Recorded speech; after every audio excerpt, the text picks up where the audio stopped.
Hi friends, स्वागत करते मी माझ्या एका नवीन ब्लॉग रेसिपीमध्ये। तर बघा, मी चवळीची भाजी अगदी सोप्या पद्धतीने करून दाखवणार आहे। मी जशा पद्धतीने करते तशाच।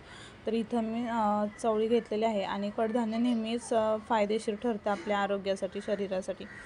तर मी इथं चवळी निवडून घेत आहे किंवा साफ करून घेत आहे, एखादा खडा वगैरे गारगोटीचा असेल तर त्यासाठी। आणि त्यानंतर मी आता इथं चवळी भांड्यात ओतून घेणार आहे कुकरच्या, आणि त्यानंतर मी त्यात पाणी घालून घेणार आहे, जेणेकरून मी ती कुकरला शिजायला टाकणार आहे।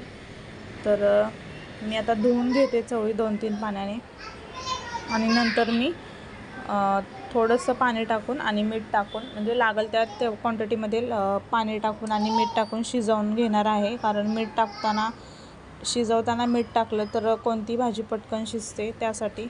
तर बघू शकता 5 ते 6 शिट्टीमध्ये माझी इथं चवळी शिजलेली आहे। आणि मी आता याची सुक्की भाजी तयार करणार आहे। तर मी इथं कांदा चिरून घेतलेला होता, आणि कांदा चिरून थोडंसं मीठ टाकलेलं होतं, जेणेकरून कांदा पटकन भाजला, आणि मीठ टाकल्यामुळं कांदा पटकन शिजतो, त्यासाठी। आणि त्यानंतर मी तेल देखील टाकून घेतलं, जेणेकरून भाजी पटकन होईल। टाईम पण कमी होता आणि तेवढ्या टाईममध्ये भाजी होणं गरजेचं होतं, तर त्यासाठी मग मी तर तेल टाकून पण नंतर परत परतवलेलं आहे। बघू शकता कांदा बऱ्यापैकी ब्राऊन झालेला आहे।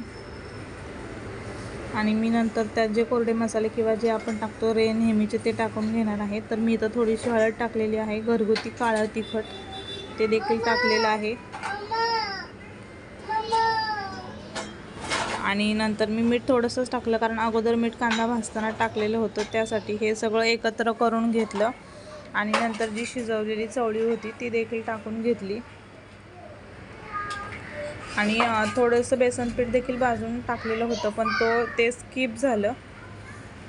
नंतर माझ्या लक्षात आलं बेसन पीठ पण कांद्याबरोबरच तेलात भाजून घ्यायचं, खूप छान टेस्टी अशी भाजी होते।